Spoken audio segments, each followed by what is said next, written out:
The limitations you choose in your gear can make you more creative than you've ever been. You should try it. Thank you so much for tuning in for another episode of Photography Radio. My name is Tomasz, and today you are listening to The Woo with Karen Hutton, where she muses up a tasty blend of inspiration, photography, and life. Enjoy. Can you imagine your life without photography? No? Then you will love this show. And it doesn't matter if you're a DSLR, a mirrorless, or a mobile phone shooter. We're here to help your photography grow. This is Photography Radio. Hey everybody, I'm Karen Hutton, and welcome to The Woo. Today I introduce a new feature on The Woo, Q&A. As those of you who listen regularly know by now, I have a lot of things to talk about and get off my chest, and that's all fine and dandy. But I'm open to questions too. So recently I opened it up and asked some folks what they'd like to hear about. Our fabulous and intrepid first up is Jim Zuffaletto, who asks this question. We just got back from a fabulous trip in Paris and surrounding areas. We went to New York for a few days, and in preparation, I pondered long and hard about what equipment to bring, how many camera bodies, what lenses, what I'm expecting in the way of photo ops. With your travel schedule, I'd like to know how you plan for work and for just family vacations. So that's Jim's question, and thank you for that, by the way, because that's always a big question. And it sometimes sends me around the bend, I got to admit. But I can share some approaches that I've developed to that question that have made my gear selection better, easier to carry, my mind calmer, and my muse happier. First of all, right off the bat, you gotta get good with the fact that you're not gonna have the perfect lens for every situation, and then let it go. I think what drives everybody off the deep end, me included, is when we imagine that we have to cover all the possibilities. Because FOMO kills. So let it go, weed hopper. Be creative with what you bring. Start with what your heart most desires to create from this experience. Do you like to shoot architecture mostly? Street and people portraits? Landscapes? Cityscapes? Wide-angle fantastical goodness? Just kind of make a little list. Like, I have to get this stuff. These would be nice. I can live without these. Because making a decision about all that narrows the field. Then I go straight to this one. How much time are you going to be on your feet? 10 hours a day combing the streets of Paris? Hiking in the Alps? Got a Sherpa? Really, just imagine yourself in whatever your scenario is and include any neck, shoulder, or back problems you might be dealing with, because those are huge and they don't get better the longer you're on your feet, I've discovered. And decide how much you want to schlep. Just keep coming back to the fact that gear does not get lighter as the day wears on. Trust me. Now, hone it in a little bit more. Decide which lenses can do double duty. Just to give you an example, on a recent trip to Italy for one of my photo retreats, my personal goal was to create a visual book of my experience. We were starting in Venice and then heading to the Dolomites. These are two very different areas, very different subject matters, shooting distances, all of it. For a minute, I went out of my mind. Well, how I honed in was I decided I wanted to make images that ranged from this particular kind of perspective-driven, intimate shot that I love to do. And then, of course, I love my grand mountain landscapes. But I wanted to make really, really strong statements with every shot. So I shoot Fujifilm. The 18-135 and the 55-200, which is an older lens, but it's a great telephoto lens and it's lighter, they did most of the work. Now, the 18-135 did a decent job of isolating my intimate subjects. Would I have liked a more specialized lens for that? Sure. And again, if I had a team of attendants to carry my gear, which I just don't have. And then I used the 55-200 only in the mountains, really, and I was happy to have it. I, would have loved to have my 100-400, but again, Team Sherpa was nowhere to be found. So I had to adjust a bit to my gear.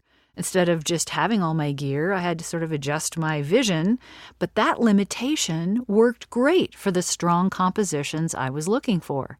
It forced me to make really strong decisions and stick with them, commit to them. And I was really happy with the results. Now, I will admit that as an afterthought and unable to battle my fear of missing out, FOMO, I did break down and throw my 10 to 24 into the bag, and I literally never used it. Now, if your focus is more on street photography, portraits, and things like that, maybe a couple of primes is more your style. That's legit. You decide. You just have to choose and then commit to the decision. And don't look back, whatever you do. Set your mind to work with the limitation you set for yourself and make it a creative exercise. And just know that you're going to love what you get by leaning into it. Now, second camera? Yep, I do. On my trip to Italy, I took 2 X-T3s. You could do it with 2 different ones, a bigger one, and then you have a little pocket camera that just slips into your pocket.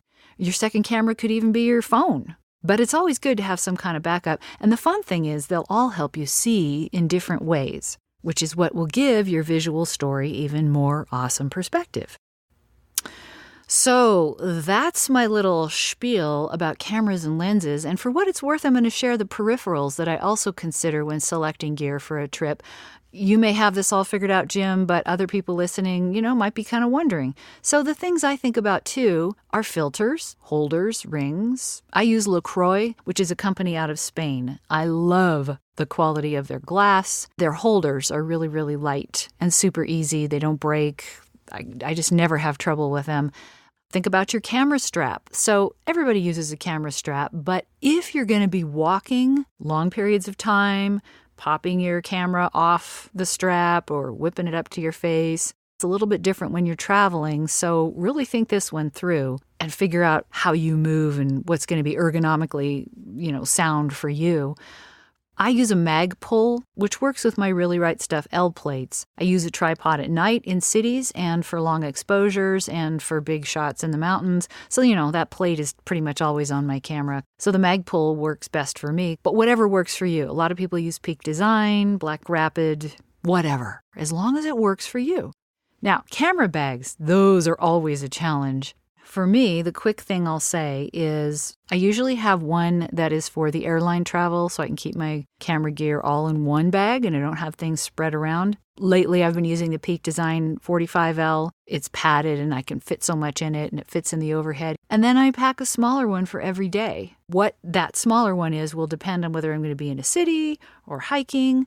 I also have this pretty beat-up Crumpler $5 million home bag, and I use the beat-up one sometimes because, a woman traveling around the city with camera gear by myself a lot of the time, the either-or is a Tenba DNA 10 because it's smaller, looks a little nicer if that's what I want. It just has a different configuration. So again, it comes down to how I'm going to use it and how conspicuous I want to look.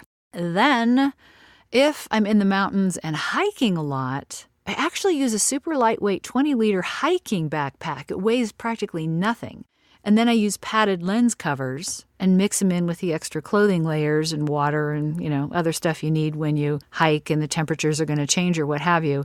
It just works so much better because camera backpacks tend to be a little bit heavy. And this little lightweight 20L hiking thing just, smashes down to nothing, weighs nothing, and is super easy to bring. Then remember weather protection, lens cloths, extra batteries, chargers, power converter adapters, power strips, USB hub, power brick for your phone, either external hard drives for backup or a pile of SD cards if you don't want to use hard drives. Bring your laptop or iPad or whatever computing device you like to use. And then whatever other goodies make your life smooth, streamlined, and prepped for the best time ever. Because that's, the key, having the best time ever. I also, this is a sidebar, not everybody thinks about it, but I also advise trip insurance. Make sure it offers the kind of coverage that works for you. I always make sure if I'm hiking, like in the Dolomites or, a little more rugged, I make sure I've got kind of insurance where a helicopter can come pick me up and take me out. I don't need that if I'm in a city. So, consider what you're doing and what kind of coverage you need and get insurance for your gear too. Some companies can do it all, some specialize. You may have to cross-pollinate a little bit, so do your research ahead of time. Remember, limitations, I'm going to go back to this again, the limitations you choose in your gear can make you more creative than you've ever been. You should try it. So I hope this sufficiently answers your question, Jim. I really, really thank you for asking this one. It's a good one. I'd love to hear how some of you others handle this one, because I know we would love to look over one another's shoulders. So let's do it. If you have some really good tips, I'll share it on the Woo. We have 2 ways for you to do that. 1, go to the show notes, hit the link for photographyradio.com, scroll to the bottom, fill out the contact form, and I will get your message. The other is to contact me directly, thewoo@KarenHutton.com. Got any other questions? Got a topic you want to talk to me about? Let me know. I've been loving all of your comments. I read them all, trust me, so keep them coming. As always, thank you so much for listening. I really appreciate it, and I appreciate you. Thank you so much for tuning in today. Hit subscribe on your podcast app. It would mean a lot for us to have you as our regular listener. Head over to photographyradio.com to drop your suggestion for future editions of Photography Radio or simply to say hello. We would absolutely love to hear from you. In the meantime, have a wonderful night, and we will be back with more photography in your ears very soon.